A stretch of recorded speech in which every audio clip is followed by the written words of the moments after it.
The thing you are most afraid of about getting old is not dying.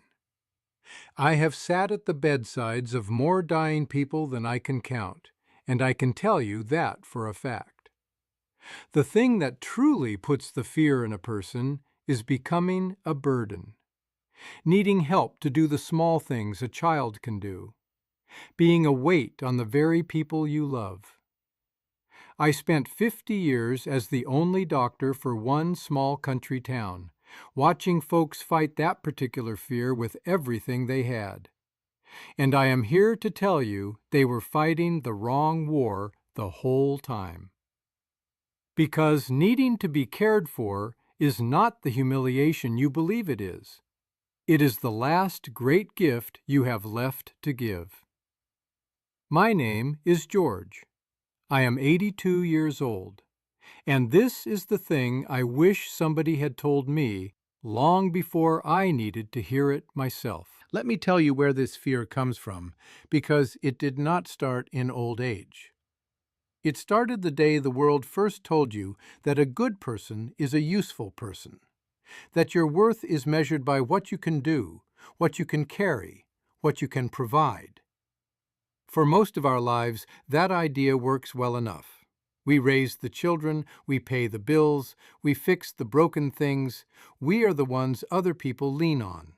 And somewhere in all of that leaning, we quietly decide that being needed is the same as being loved, and that needing anything back is a kind of failure. So we spend our whole lives being the strong one, the giver, the rock. And it feels good, I will not pretend it does not. But it hides a trap, and the trap does not spring until you are old. Because a person who has built his entire worth on being useful has no idea what he is worth the day he can no longer be useful. And that day comes for nearly all of us. I watched this play out 1,000 times in that little town.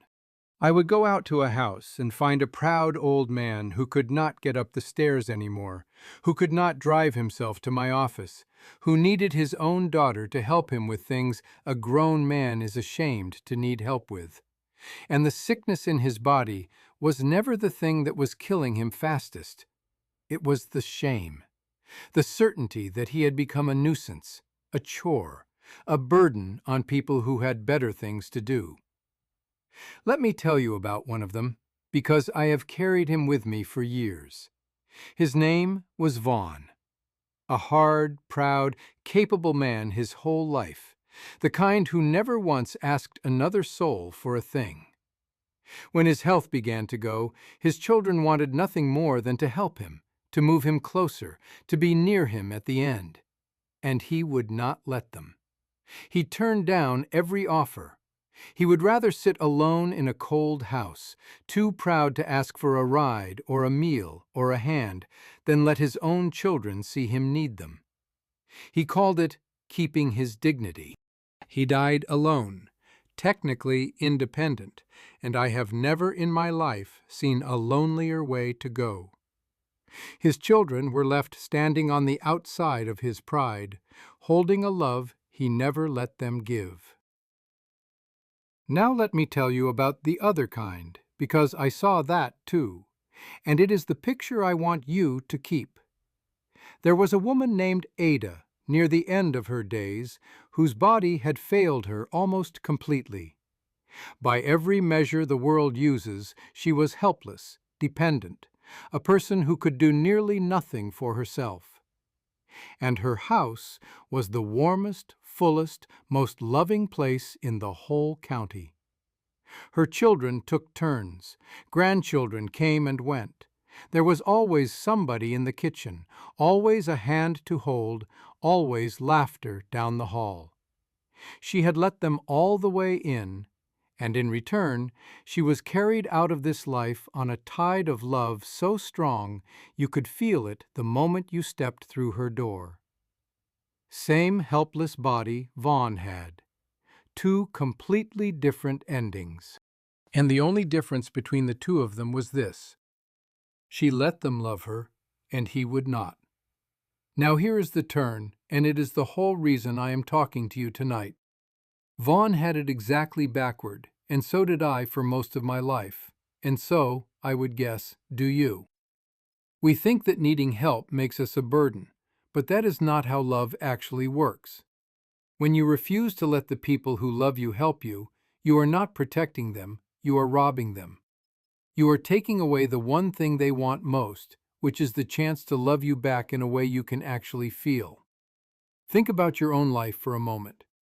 Think about a time somebody you loved was hurting, or sick, or old, and you got to be the one to help them, to drive them somewhere, to sit with them, to bring the meal, to hold the hand, to just be there. Was that a burden to you, or was it one of the most meaningful things you have ever gotten to do? I already know the answer. It was a gift. It was a privilege. It was love with its sleeves rolled up. Every ounce of care you ever gave a person you loved gave something back to you. So why on earth would you believe it is any different when the roles are turned around? When you refuse to let your children care for you, you are deciding all on your own that they do not get to have that. You are so busy protecting them from the burden of you that you never stop to ask whether they wanted to carry it. Most of the time, they are aching to. Most of the time, being shut out hurts them far worse than any inconvenience ever could. I learned this myself, late, the hard way, after my Helen was gone and my own body started to betray me. I was every bit as proud as Vaughn. The first time I let one of my children help me with something I used to do easy, I was so ashamed I could hardly look at them. I thought I was becoming less of a man with everything I had to hand over. And then one afternoon my child looked at me, after helping me with some small, ordinary thing, and I saw something on that face I had not expected at all. Not pity, not the resentment I had been so afraid of, something closer to gratitude, a quiet gladness at being trusted, at being let in, at finally getting to give something back to the old man who had spent a lifetime giving to them and never once letting them return it. That was the day it broke open in me. All those years I thought I was sparing my children by staying strong. I had been holding them at arm's length. My independence, the thing I was so proud of, had been a wall the whole time. And the moment I let it down, just a little, we got closer than we had been in 20 years. I got years of closeness out of the very thing I had spent a lifetime dreading. Every time I let one of them do something for me, it was not a withdrawal from some account. It was a visit. It was another hour we got to spend leaning on each other, instead of me pretending I did not need a soul. The need I was so ashamed of turned out to be the doorway I had been holding shut against my own children. Here is a truth I had to get old to understand. There is a kind of strength in being able to give, yes, but there is a deeper, harder, rarer strength in being able to receive. It takes almost nothing to be the one who helps. Pride is glad to help, because helping keeps you on top, keeps you the strong one, keeps you safe. It takes real courage to sit in the other chair, to say plainly, I cannot do this alone anymore, and I am going to let you help me, and I am not going to poison the gift by being ashamed of it. That is not weakness. That is about the bravest thing a proud old person ever does. Now I want to be careful and honest with you, because I promised you the truth and not a greeting card. This is not a simple thing. There is real grief in losing what you could once do. I am not going to stand here and tell you it feels good to hand over the car keys, or to need a hand up the stairs you climbed your whole life. It does not. Some mornings the pride still rises up in me, and I still hate it. Setting down a lifetime of self-reliance is not a thing you finish in an afternoon. It is a thing you keep choosing. But choosing it again and again, is how you stay close to the people you have left, instead of dying alone and dignified like poor Vaughn. So let me say it plain, from an old doctor who watched this go both ways more times than you would believe. You are not a burden. You never were. The love your family has for you is not a bank account you are overdrawing every time you need something. It is not a debt. It is a river, and it wants to flow both directions. And all your proud refusing does is dam it up and leave everybody thirsty on both sides. I have signed a great many death certificates in my time, and I will tell you a thing you can take to the bank from a man who has. Not one family, not a single one, ever stood at a graveside wishing their old mother or father had needed them less. Not once in 50 years. What they grieve is the closeness they did not get, the help that got refused, the door that stayed shut till it was too late. Nobody ever once wished for more of your independence. They only ever wanted more of you. If you are getting to the age where you need more than you used to, hear me. Let them in. Let your children drive you. Let your neighbor bring the meal.